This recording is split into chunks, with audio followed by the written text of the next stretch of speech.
Social media મારા જીવનની કમાણીનો સ્ત્રોત છે, બરાબર, પણ મારી રિયલ દુનિયા મારા સંતાનો છે. એટલે આમાંથી 50 લોકો મારા સંબંધ તોડીને લઈ જાય ને તો આઈ ડોન્ટ કેર, કાંઈ ફેર જ નથી પડતો.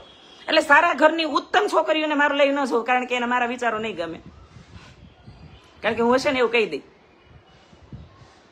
ઓકે. અને ખરેખર જો તમારામાં એટલી જ પાણી આળ્યું હો, આની અંદર કમેન્ટ કરો છો તો કૃષ્ણાબેન સુરતમાં જ રહી છે, મોટા વરાછામાં. અને તમારે મને મળવું હોય તમ તારે બેન, આ બેન ઓલા કીધું માવાણી, એ મારા મેસેન્જરમાં આવીને તમે તમારો એડ્રેસ નાખો, હું સામેથી મળવા આવીશ, પછી હું તમને કહીશ. અને મને એ ખબર છે કે તમને મળ્યા પહેલા કહી દઉં છું તમારા કરતાં તો હું સારી જ છું, બરાબર, કારણ કે અમે જેવું હોય ને એવા દેખાવી છે. ભૂલ તો સમજાણું, પણ આ ગુનાહ એટલે શું? ભૂલ એટલે તમને નાજુક ઉંમરે કોઈની સાથે પ્રેમ થાય ને એ ભૂલ કહેવાય, એ ભૂલ થઈ ગઈ કહેવાય. ભૂલ ન કહેવાય આમ તો, એ નાજુક સમયે થાય નાજુક ઉંમરે, પણ એ તમે સમજ્યા વગરના જે લગ્નના ડિસિઝન લઈ લો ને પછી ત્યાં તમને ભીં પડી જાય રહેવા માટે, બરાબર, ત્યાં પછી રહેવા માટે તમને ભીં પડી જાય અને પછી તમને એમ થાય કે હર મેં આ ક્યાં ભૂલ કરી નાખી, એ ગુનો કહેવાય. પણ એ ગુનો ત્યાં સુધી ન થાય જ્યાં સુધી તમે છે ને તમને સમાજ યાદ ન આવી જાય, તમારા માતા પિતા યાદ ન આવી જાય, ભાઈબંધ દોસ્તો યાદ ન આવી જાય, તો તમે સહી જ છો, ગુડ, તમે બહુ સારું કામ કર્યું છે, બરાબર. પણ તમે તમારી આ ભૂલ કરી છે પછી તમને તમારો સમાજ યાદ આવી જાય, તમને તમારા રીતિ રિવાજ ને રૂઢી યાદ આવી જાય, તમારા લગ્ન પ્રસંગો યાદ આવી જાય, તમારા રિવાજમાં આવતા ઘરેણા દાગીના ને એ બધું યાદ આવી જાય, પછી તમને તમારા મમ્મી પપ્પા યાદ આવી જાય, તો પેલા ક્યાં ગયા હતા? તો એ ગુનો નથી કરવાનો, બરાબર.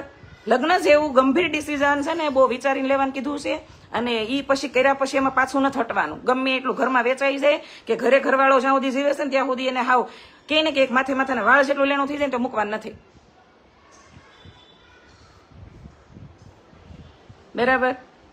એટલે એ ગુનો કીધો. ભાઈ તમને આ ક્લિયરલી સમજાવું છું કે કોઈ માણસ અરે તમે કદાચ ગલત જગ્યાએ તમે ગલત દોસ્ત હોય તમારા જીવનમાં આવી જાય. આપણે કહેતા હું સિગરેટ નથી પીતી, હું ડ્રિંક નથી કરતી, હાલો હું નથી કરતી, પણ મારા જીવનમાં ઠેઠે કેટલી એવી લેડીઝ આવી ગઈ જે પર્સનલી સિગરેટ પીતી હતી, ડ્રિંક કરતી હતી, આજે કોઈ લાઈફમાં નથી, બરાબર. મને જયારે ખબર પડી જાય ને કે આ માણસ આવું છે એટલે હું કટનારાનો એ રિલેશનમાંથી કટ મારી લઉં, તો એવી આવી ગઈ જીવનમાં, કારણ કે આપણે કોઈ ચાખીને ન બેઠા હોય, બરાબર. પણ તમે આની હારે રહીને પછી સિગરેટ પીવા માંડો, દારૂ પીવા માંડો, એ ગુનો કહેવાય. તમે એને અચાનક કોન્ટેક્ટમાં આવી ગયા ને એ ગલતી કહેવાય, પણ પછી તમે એની જેવા બની જાઓ ને એ ગુનો કહેવાય. સમજાઈ ગયો? હવે આનાથી ક્લિયરલી કોઈ એક્ઝામ્પલ આપી નહીં શકું. ના અમે તો નહીં કરીએ, પણ તમે કોઈ દી બ્લોક નહીં કરતા, હું કોઈ દી કરું જ નહીં. લીલીબેન તારી જેવી ભાષા હતી બેન, જગદીશભાઈ ચાવડા મારા મમ્મી છે. ઓ માય ગોડ, તો તમે સિમરણ થી છો એમ ને? હા, સિમરણમાં બહુ મોટો દલિત સમાજનો બહુ મોટો વર્ગ છે. અને જગદીશભાઈ ચાવડા તમે હમણાં લખ્યું હતું કે તમારું મામાનું ગામ છે સિમરણ છે, તો મામાના ગામમાં સોજિત્રા પરિવાર બહુ મોટો છે, ચોડવડિયા પરિવાર બહુ મોટો છે, અને વાસમાં પણ અમે 1-2 વાર ગયેલા. હું ત્યાં એડવોકેટ હતા ને એમને મળવા ગયા હતા છે તે સમયે, એટલે સમાજે ત્યાં બહુ મોટો છે દલિત સમાજ, એટલે ખ્યાલ છે. કદાચ તમે એ જશો, મારા મમ્મીને તમે ઓળખતા હશો, લીલીબેન જેવી ભાષા. મારા મમ્મી જેવું ડેરિંગ આવેલું છે ને મારા પપ્પા જેવી બુદ્ધિ આપી છે મને. હું કોઈ વાત 25 વર્ષ પછી નથી ભૂલતી, બરાબર. અને હંમેશા હું દુઃખી થઈ કે અહીંયા સુધી પહોંચી એનું પહેલું કારણ છે મારા પપ્પાએ આપેલું જ્ઞાન, અને એ સતત યાદ રહેતી યાદ શક્તિ, બરાબર. મને એક વાર સચોટ યાદ હોય કે કયું માણસ મને ક્યાં નડ્યું હતું, કયું માણસ મને ક્યાં હેલ્પફુલ થયું હતું, ક્યાં મને એને મદદ કરી હતી. એટલે આ માતાજીની કૃપા કહેવાય અને આ ભગવાનની દયા કહેવાય, બરોબર.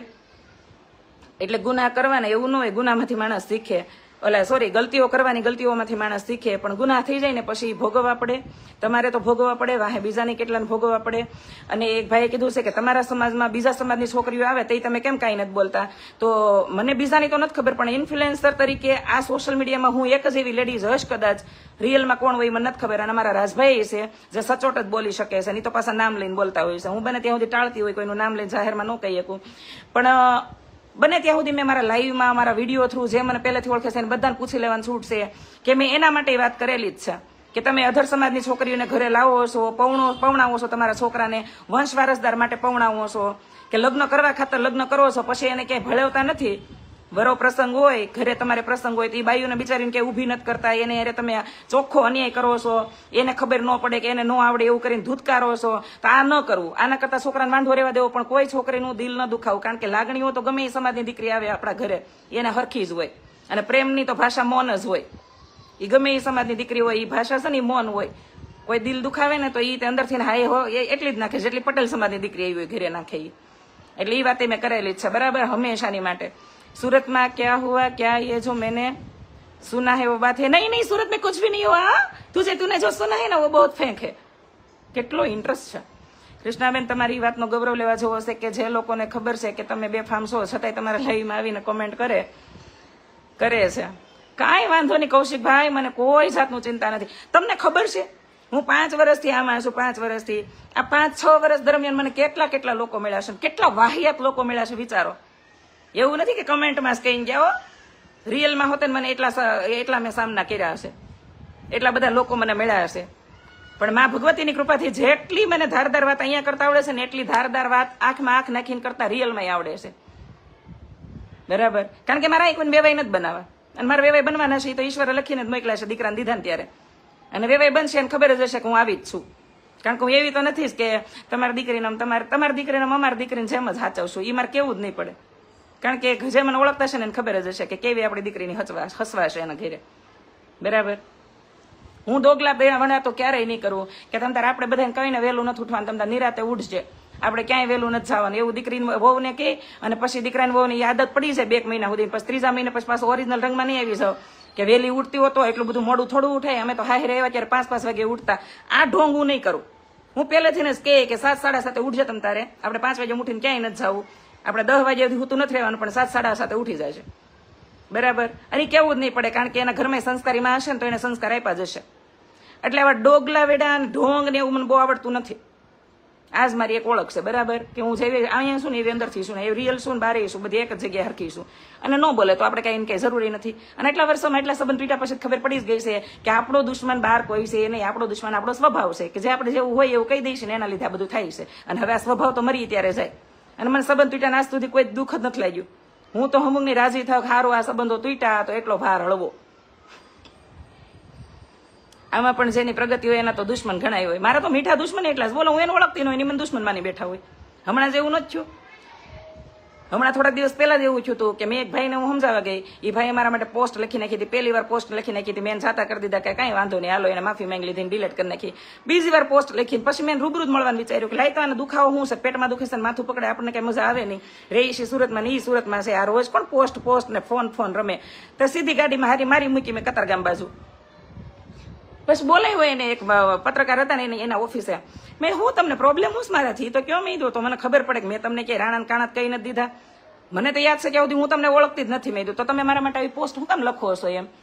એટલે કે મારે ભૂલ થઈ ગઈ. પણ મેં ભૂલ ભલે થઈ ગઈ, ભૂલ તો મારથી નહીં થઈ, પણ તમે મને કહો કે તમે લખો છો શું કામ એમ. કંઈક કારણ તો છે ને, તમને ક્યારેક મન દુઃખ થયું છે મારા થકી, કે તમને કંઈક પણ કડવાહટ લાગી જશે મારા પ્રત્યે, તો જ તમે આવું લખ્યું છે ને કે એવું કાંઈ નથી લાગ્યું પણ મારથી ભૂલ થઈ ગઈ. એટલે મેં લાઇમલાઇટમાં આવું હતું, તોડપાણી કરવાનો વિચાર હતો. હા, કૃષ્ણા પટેલ, કોઈ કદાચ આ તો મારી જિંદગીમાં મેં કોઈને વિડીયો કોલ એવા રીતે ઓપનલી વાત નથી કરી. કદાચ કોઈક મારો ઓપન વિડીયો કોલ મને કોકને બતાવી દે ને સમાજમાં વેતો મૂકી દે ને તો 1 રૂપિયો ન આપો, ખબર હું એ બાઈ છું. કારણ કે મારા દિવસ રાતના હિસાબ કિતાબ મારી પાસે હોય, મને તો ખબર જ હોય ને. એટલે મેં એને ચોખ્ખા શબ્દમાં કીધું કે તમે આવું શું કામ કર્યું એમ. એ કે બસ કે મેં આ સવાલનો જવાબ તમારે લેવો જ છે, મને ખબર તો પડવી જોઈએ ને કે હું તમને ક્યાં નડી અને તમને કઈ વાતનું દુઃખ લાગ્યું એટલે તમે એ 2 પોસ્ટ લખી નાખી એમ. પોસ્ટમાં એને એવું લખ્યું કે મોટા વરાછાની ઇન્ફ્લુએન્સર, અને પછી કંઈક એવો ગંદો વર્ડ્સ લખ્યો હતો, વર્ડ્સ તો મને યાદ નથી રહ્યો એક્ઝેક્ટ. પોસ્ટ ડિલેટ થઈ ગઈ.